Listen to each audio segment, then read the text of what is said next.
Good afternoon po, I'm Stacy Blindy Ranyada.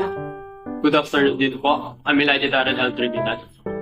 At kayo po ma'am, ano Ako po pangalan niyo? Red Terregosa Salveta, Ilang taon na po kayo? 47 years old, Ano po yung naging trabaho niyo po sa ibang bansa? DH. Sa panguna po naming tanong sa interview, paano niyo po na ipapakita yung pagmamahal niyo po sa anak niyo? Paano niyo po sila ginagabayan kapag may problema po sila?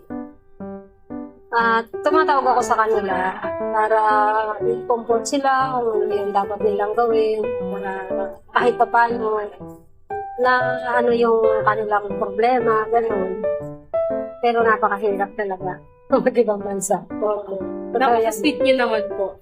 Sa pangalawa po naming tanong, nagbabalak po ba kayo ng umalis? Binala ko. Oo.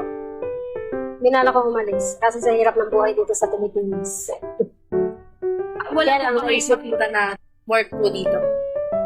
Meron naman kasi mas gusto ko kasi yun sa ibang bansa dahil iba yung mas malaki yung kita doon kumpara sa kikitain dito. Kaya mas gusto ko doon magtrabaho kaysa dito. Ano po yung naging sanhi para po magtrabaho po kayo sa ibang bansa? Kasi sira ulo yung asawa ko. Hindi siya marunong, hindi niya kami kayang suportahan. Ganun. Kaya talagang nag-disipnagan ako na umalis. Kasi nga sa hirap ng buhay namin, kailangan kong kumilos para sa mga anak ko. Kaya kahit mas sakit sa looban ko, umalis ako. Napakasugit naman po nun. Ano po yung trabaho niyo po ngayon? Nag-work po ba siya? Kasama mo or hindi na? Sa ngayon, okay na yung buhay ko. Kasi yung una kong asawa, wala na kami. Ang asawa ko na ngayon, nila. Okay naman ang buhay ko ngayon. Kaya, masaya na ako ngayon. Pero yung mga nakaraan, talagang kaya ako nag-ibang bansa. Ayun, nakilala ko yung papa nila, gumanda yung buhay ko. Sa ibang bansa? Ilang taon po kayo nagtrabaho? At kung nagustuhan niyo po ba or naging masaya po yung experience po ng pagtatrabaho po sa ibang bansa para po sa inyo? Masaya naman. Maganda. Actually, talagang hindi, nung una talagang homesick ako. Talagang gusto kong umuwi. Gusto kong para bang sinasakal ako kahit hindi naman dahil niya sa homesick. Pero nagkaroon ako ng napakaraming kaibigan doon na yun, na ano naman ako. Kaya magsikap ako mabuti para doon sa mga anak ko. Tapos ayun, nung mga lumipas ang buwan, taon, okay na. Paratag na ako. Nakakapagpadala ako sa mga anak ko. Naibibigay ko yung gusto nila. Kaya naging masaya naman. Mabait naman yung naging amo ko lahat. Wala akong naging problema. Talagang masawa. Ano po yung pinaka-worst na feeling po or na-experience na po? Yung mga traumatic experience? Sa doon, sa trabaho ko, wala naman. Pero dito sa pamilya ko sa iniwanan ko, meron. Kasi nga, nag-ano siya Ikaw takot ako. hindi naman siya nag-ano, kaya lang yung lahat ng sweldo ko, kasi nga pinapadala ko sa kanya, isinugal niya yun. Isinabong niya, nandun na lahat, hindi na bahay. Kaya,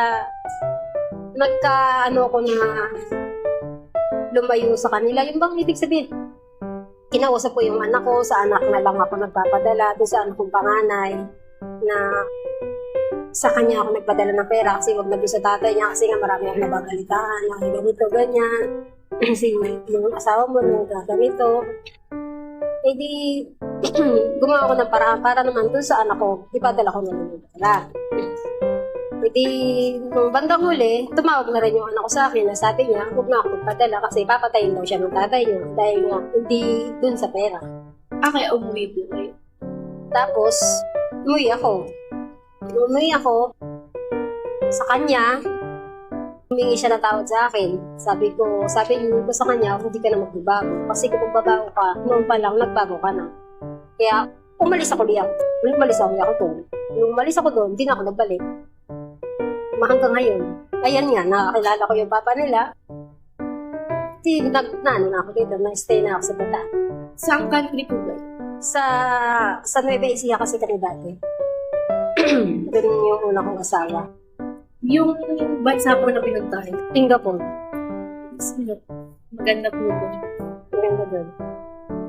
Ilan years po ba para po maging pinuputo? Ano ba po? Citizen. Permanent citizen na po. Depende, kasi kailangan mo din mag-apply doon ng, ang tawag dito, yung residence pa talaga doon. Pero napakahirap, hindi ko alam kung ilang taon, pero mahirap. Sa ngayon, siguro mga 10 years o pwede ka nang mag-apply doon ng residence, ang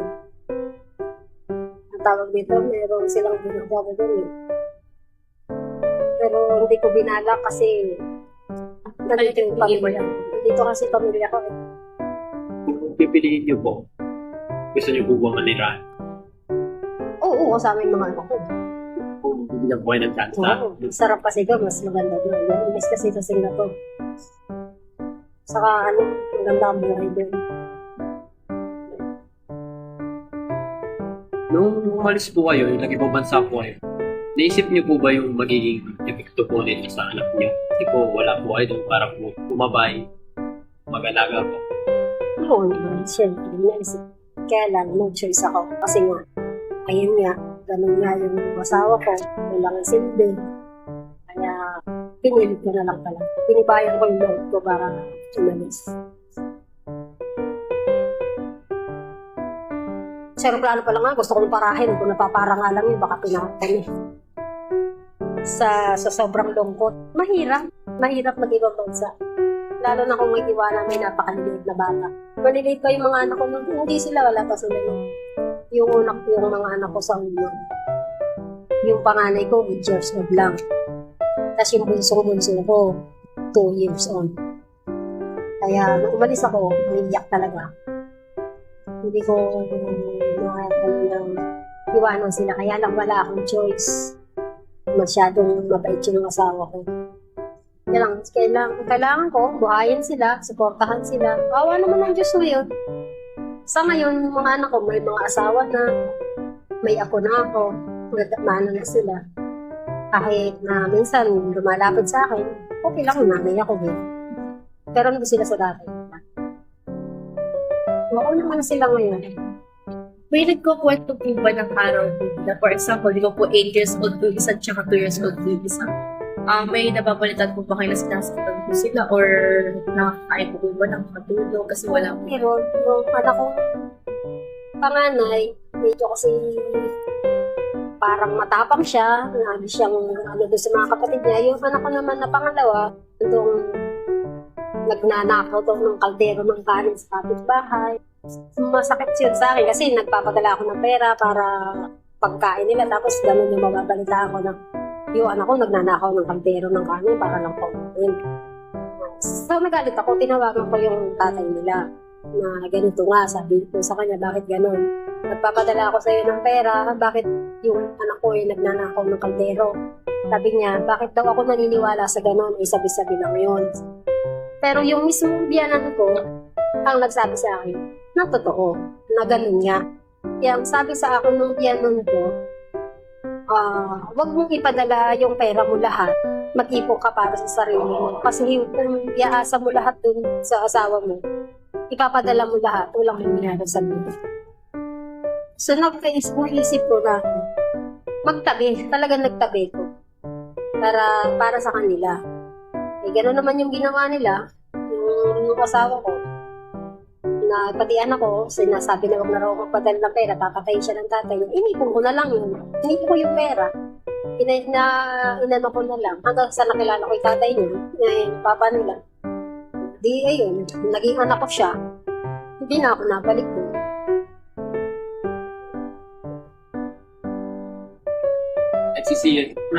Pinagsisiyan niyo po bang trabaho ko sa mga?